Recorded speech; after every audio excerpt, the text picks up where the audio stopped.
Oh, hey there, everyone. Welcome back to another episode of the Canadian Game Master, and I'm here to talk to you a little bit about myself. And I guess kind of explain a little bit as why should anyone take any advice that I give in the first place. I know I'm a game master, I'm a dungeon master, whatever you want to call it, but no one knows that about me. First, I'm old. I'm an old fart. I'm Canadian, as you know. I've been at this game playing and DMing for about 28 years. My uncle introduced me when I was 8 years old. I have DM'd several different campaigns. Some have petered out into nothingness and some have continued on for years. I'm currently running 2 different campaigns. Both of my campaigns play on my homebrew world of Kandari. They've been going on for a while now. The first campaign's going on its 3rd year now that we're pushing on. My players are level 8 currently, and they've just delved into a new scary adventure that I don't even know if they're ready for. They certainly don't think they're ready for it. My other campaign has started rather recently, and I started to level 4. It's something I've never done before. I normally start at either 1 or 3, kind of used to 3, mostly used to 1, but we started at 4. They're starting on a specific island called Marinique, which is off of one of my larger continents in the world, and they're in for a whole heap of troubles as well. If you would like the individual stories of these campaigns to be brought to video form, I do physical write-ups of them, or at least I have been for probably the last year. If you would like to see a video recording or just a diary of those games, let me know in the comments down below, because I would be happy to share them. They are wondrous and amazing stories, and oh my goodness, the role play in those sessions, they get so fantastic, going into the depths of the characters, into the motivations and the whys and the who do we trust and who do we don't. Oh, it's wonderful.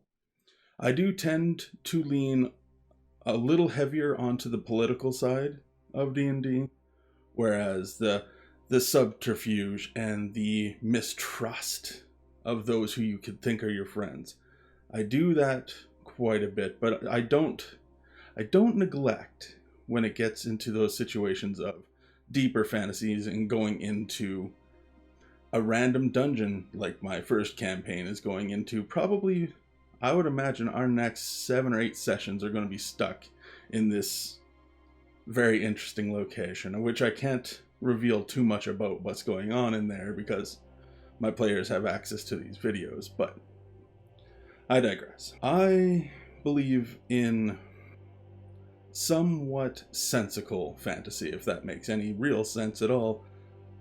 Fantasy is meant to shed our normal limitations and lifestyles and whatnot and give us a bit of escapism.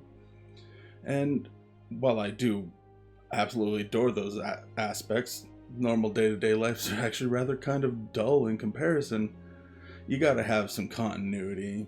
Like, I'm just gonna say it, I don't care if you rolled a 20 to lift the 3,000-pound rock. You're not lifting the rock. You know,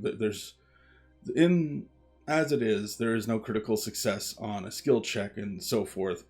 You've got to keep some semblance of reality in there, because when finally something amazing does happen, your players can really relish in the amazingness of the awesome situation that they just did, kind of almost breaking your game, so to speak, because they found the loophole to make something work. I'm a horrendous rambler, I apologize, and I'll probably keep doing it for the rest of this video, but when we get back to the central topic of this is a bit of an introduction and a why should you listen to this stranger on the internet. I've been doing this a long time. I get things wrong, and that doesn't matter. It does not matter if you get things wrong. What matters is if you correct it later. One of my biggest advocations in the world of D&D is that if you make a mistake and you realize you've made a mistake in D&D as a DM and during your session, don't go back. Own the mistake. Talk about it after the session's done and be like, I have to correct this for future sessions, but in that moment, that thing was so perfect It needs to stay anyways. Maybe a spell doesn't work the way that it was supposed to and as it's written in the book. Or maybe a situation played out differently. Maybe you get a bit of a character trait wrong and they react differently. Just keep going. Error is a huge part of this game because there's too much to keep in your mind all at once. What makes a good DM is being able to realize that you've made a mistake, or at least that you felt that you've made a mistake, and learn from it. Reference the books, get your answer. Just don't interrupt the game flow in the moment. Because nothing ruins a moment more than you go like, oh no, wait. I don't think that's how that works. And then you start going through the books and coming up with the ruling then in the moment. Don't ruin a moment because of a rule. That's a good tagline. Don't ruin a moment because of a rule. That might become my slogan here because I am prone to mistakes. And like I said, I've been doing this for 28 years. With a mix of playing in there, of course. I haven't been DMing 28 years. I don't know when I first DM'd a game. That's long history past, and I really don't have the mental capacity or memory to go back that far in time. But I don't remember a time in my life when I wasn't telling a story. And that's all you're doing. You're creating an environment and some form of continuity for your players to play in and break. Let them have fun. There are some things that are way too outlandish, and sometimes you do have to draw the line on your party. Like, no, you can't do that. Another skill check thing is no one's ever going to have sex with a dragon in my campaigns. You're not just going to meet somebody and go, hey, how you doing? You want to go hook up a little bit, yeah? That's not going to happen. A courtship, sure. What else to tell you about myself? I am Canadian. I'm a game master. The title says it all, really. I have a group of wonderful friends who are exceptionally patient with me. Each of the campaigns that I DM have 4 players in it. And their patience in dealing with me, in dealing with DM fatigue, and the stress of creating the world and creating the next chapter of their games is astonishing. They're exceptionally forgiving, and your players will be too. You just have to remain in some form consistent. So with one of my campaigns, we play every 3 weeks.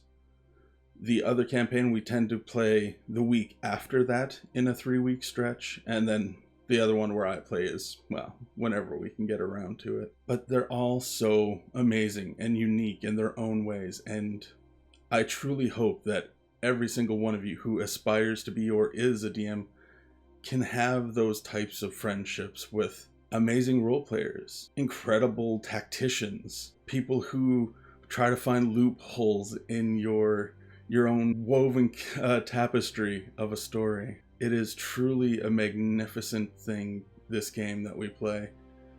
We make art, collaborative art, in such a beautiful way that it is worthy of respect and deserving of every bit of praise that it gets. For us to not put into it what it gives back to us is a bit of a disservice, I would say. So if you are going to be a DM, a GM, whatever game it is you play, not just D&D, the people who made it put the effort in. There's a reason why the books are there. You can disregard as much of it or as little of it as you like, but respect the work that was put into it, and make sure that when you're doing it, you're building your world or you're running your module or whatever it is, that you put the same amount of respect and love into it that's been given to you. And your players will love you for it. I've been rambling on here for I don't know how long, just kind of getting comfortable in front of the camera and feeling the incredible urge to just lift up this game and understand that the people that you are creating this world for love you. And they love what you're doing for them. Never stop. Even if it gets taxing. Never let the creativity in your mind die. Just be open to the possibility of change. That's really where this ramble has gone off to. Anyways, I've been talking about this for far too long. I hope you all have a fantastic day. And oh my goodness, how could I forget? This is Moose, the beaver. He is very cute. Normally he sits on my shoulder, and I forgot to place him there this time, unfortunately. But let's get him home. And we'll sign off with the Canadian Game Master saying farewell. Say goodbye, Moose. Goodbye, Moose.